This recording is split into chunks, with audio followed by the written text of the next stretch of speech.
to be exchanged on the Israeli side by Mr. All right, we'll continue to look at that story, but for now we're turning our attention to the joint press conference by India and Israel. Remember, Prime Minister Netanyahu is in India. Let's turn our attention now to that presser.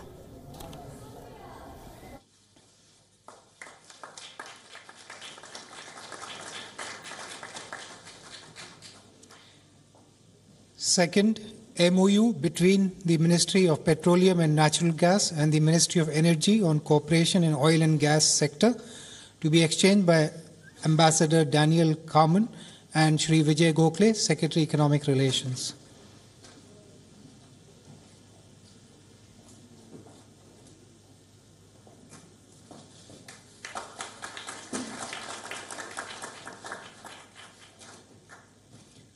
Third, protocol on amendments to the air transport agreement to be exchanged by Ambassador Daniel Carman and Shri Vijay Gokhale, Shri Rajiv Nayan Chaube, Secretary, Ministry of Civil Aviation.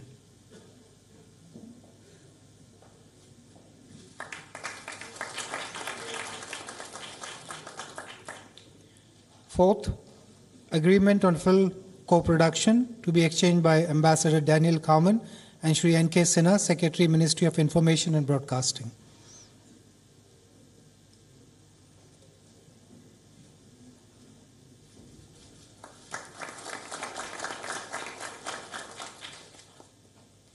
Fifth, MOU between the Central Council for Research in Homeopathy, Ministry of Ayush, and the Center for Integrative Complementary Medicine, Sharej Radik Medical Center on cooperation in the field of research in homeopathic medicine to be exchanged by Ambassador Daniel Carman and Shri Vaidya Rajesh Kotecha, Secretary, Ministry of Ayush.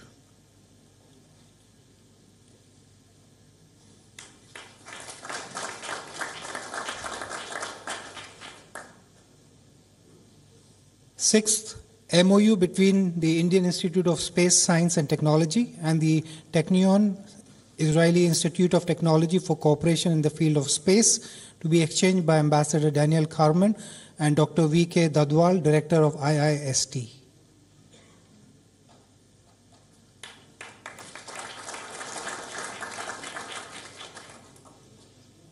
Seventh, letter of intent between Invest India and Invest in Israel to be exchanged by Ambassador Daniel Carman and Shri Deepak Bagla, Managing Director and CEO, Invest India.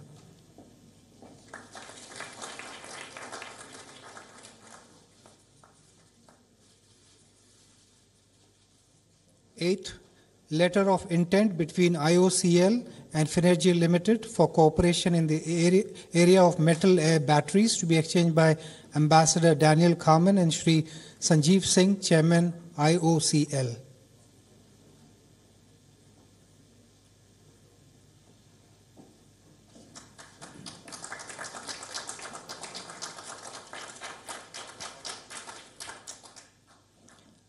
Ninth, letter of intent between IOCL and YEDA Research and Development Corporation Limited for cooperation in the area of concentrated solar thermal technologies to be exchanged by Ambassador Daniel Carman and Shri Sanjeev Singh, Chairman, IOCL.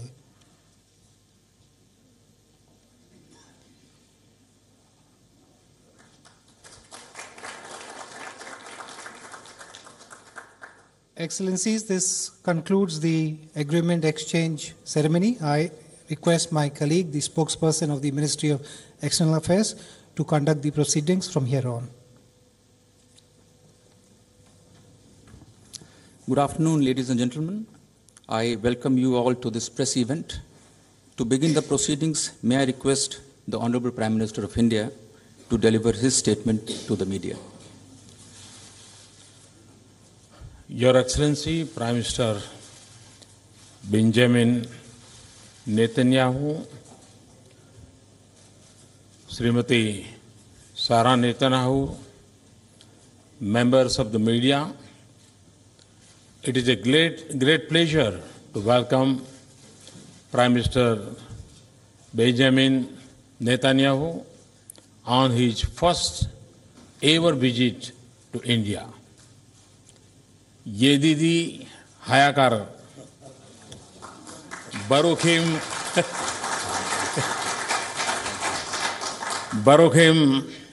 Havayam Le Hod. My good friend, welcome to India.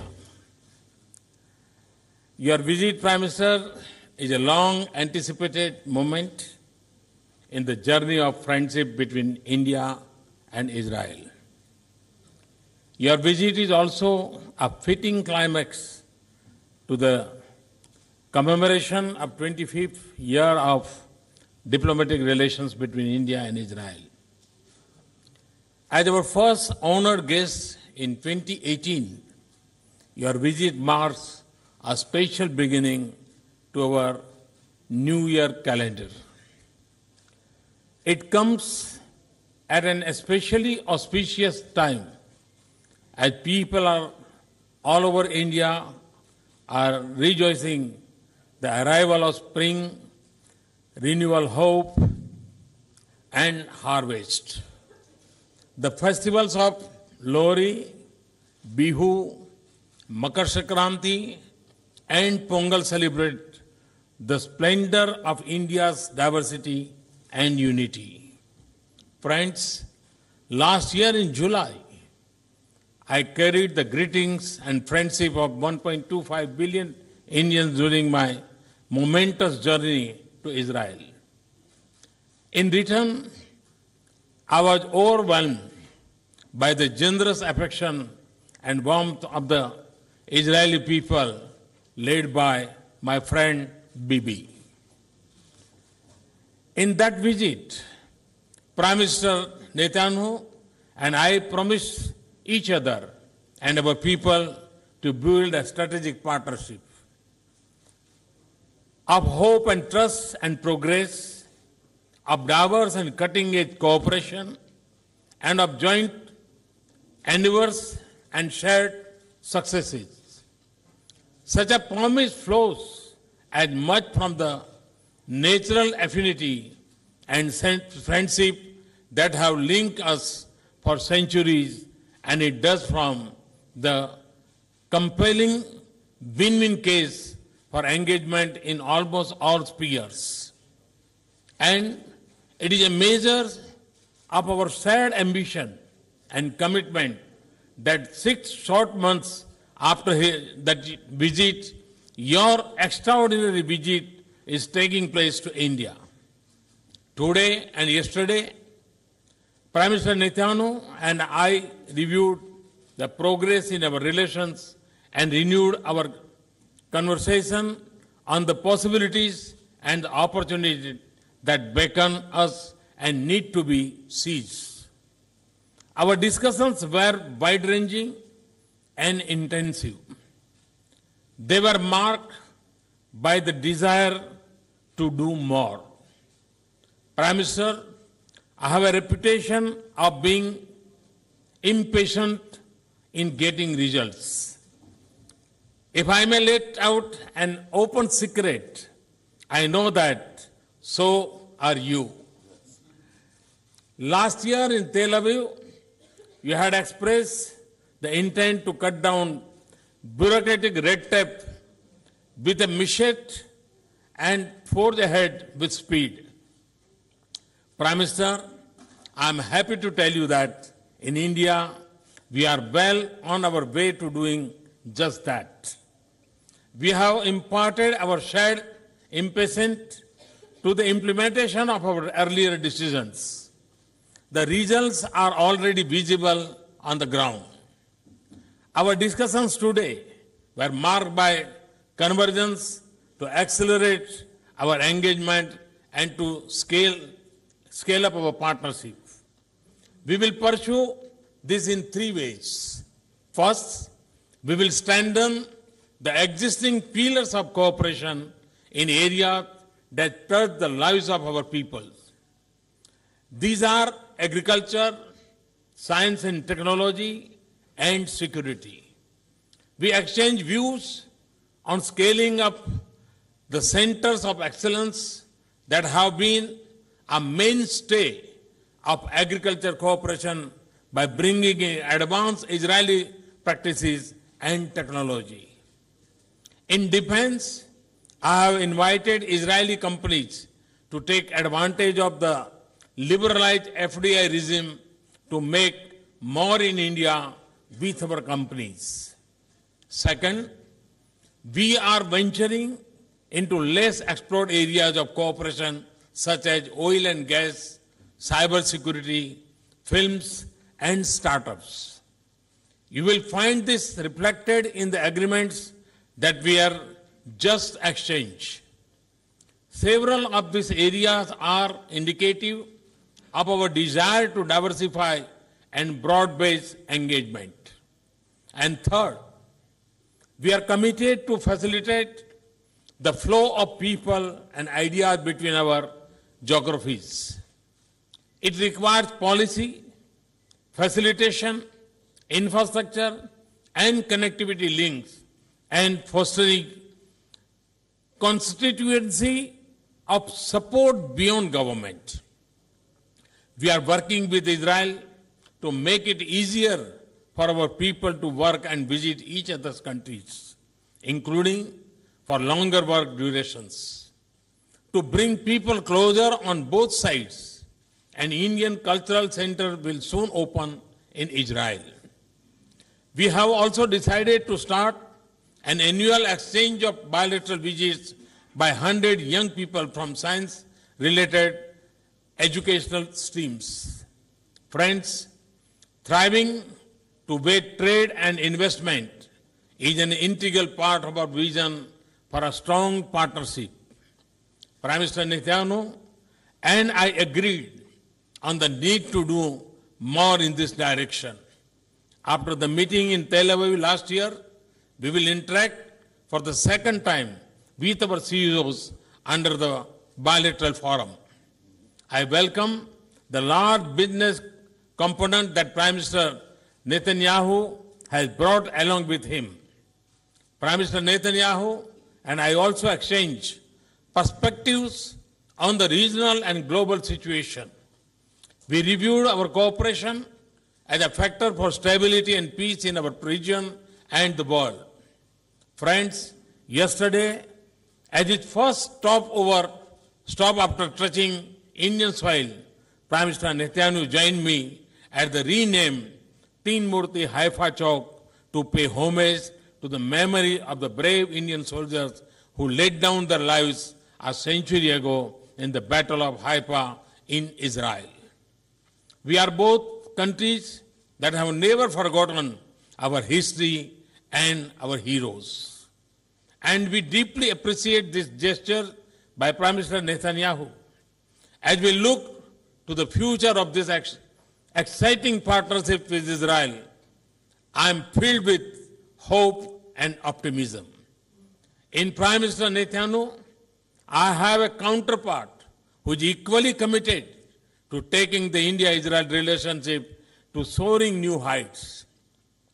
Finally, I am delighted to have the chance to be with you, Prime Minister, in my home, and yourself, Excellency, in my home state, Gujarat, day after. There we will have another opportunity to see the fulfillment of the promise which our mutual cooperation holds in diverse areas such as agriculture, technology, and innovation. I wish Prime Minister Netanyahu and Mrs. Netanyahu and the delegation a memorable stay in India. Thank you. Thank you very much. Toda Rabba.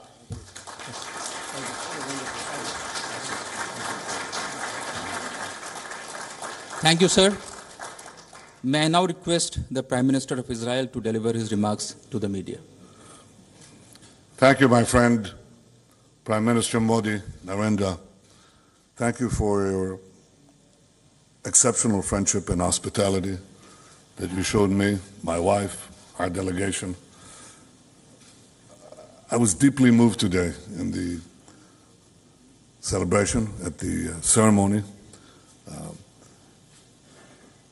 It was an expression not only of the honor you showed me, but the honor you showed the people of Israel and the state of Israel. You are a revolutionary leader, in the best sense of the word revolution. You are revolutionizing India. You're catapulting this magnificent state into the future, and you have revolutionized the relationship between Israel and India. I'm the son of a historian. Our peoples have had thousands of years of history. India and Israel are two of the most ancient civilizations on earth.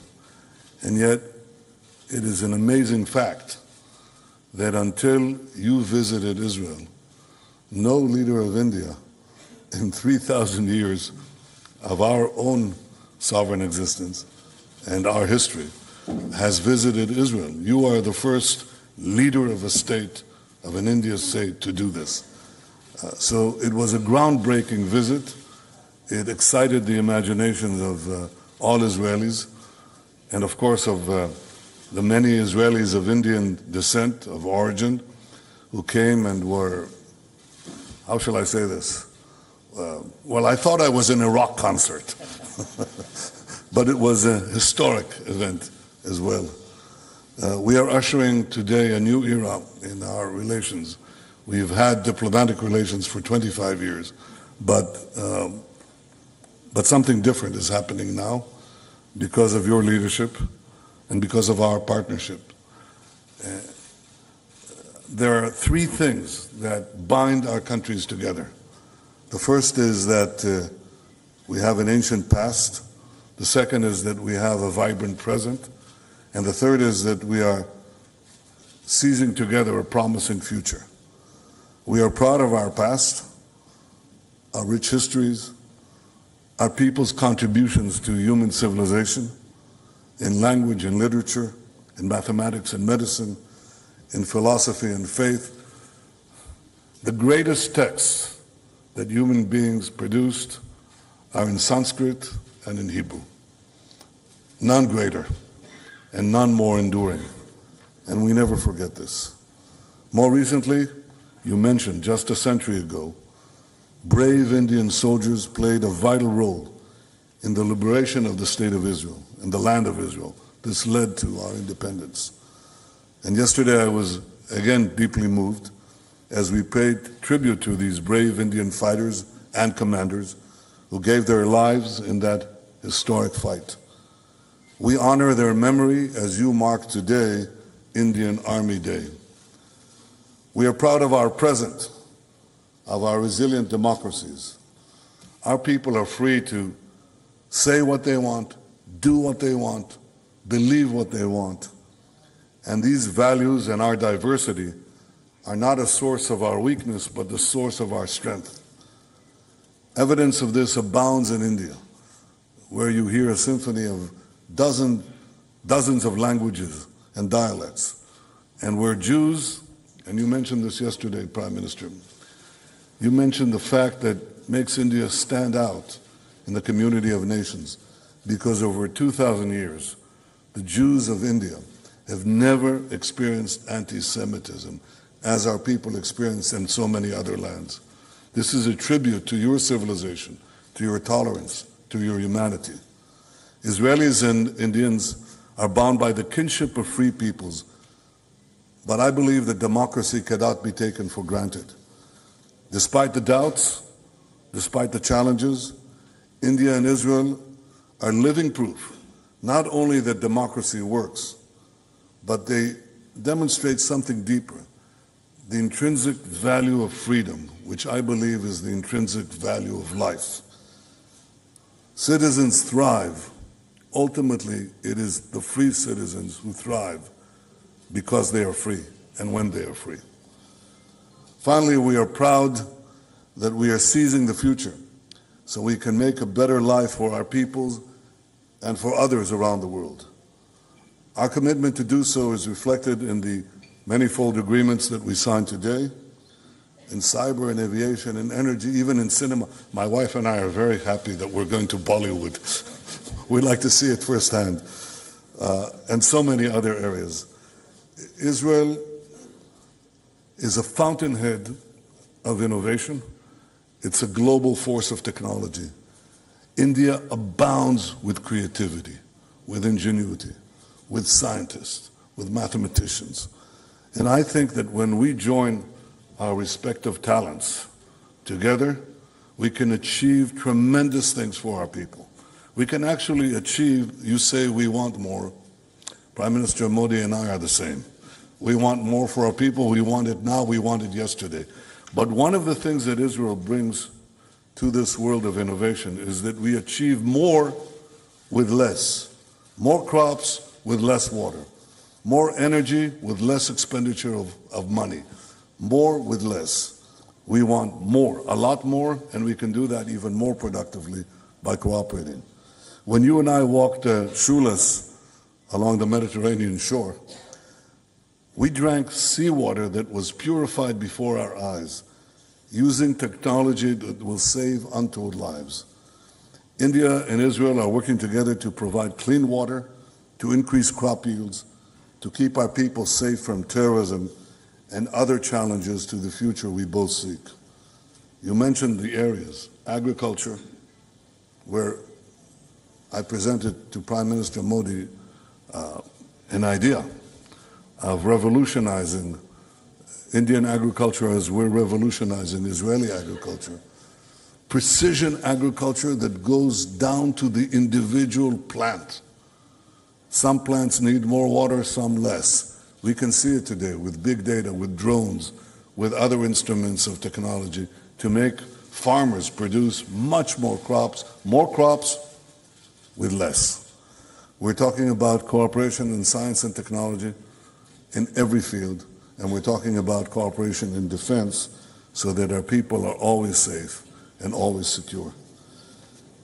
Indians and Israelis know too well the pain of terrorist attacks.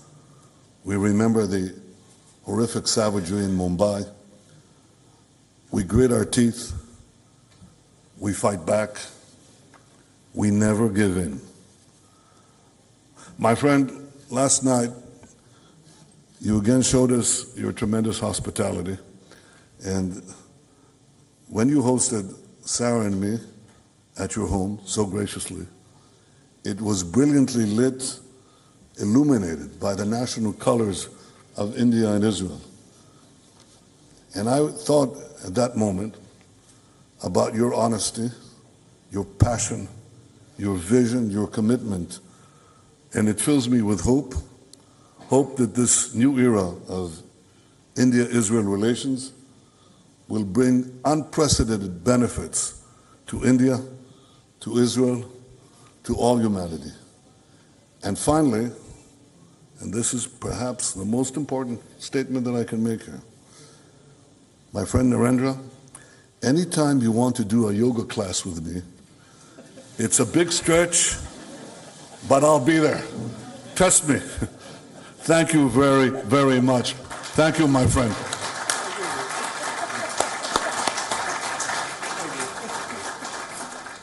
Thank you, Excellency, for your statement. This concludes the press event. Thank you all for joining.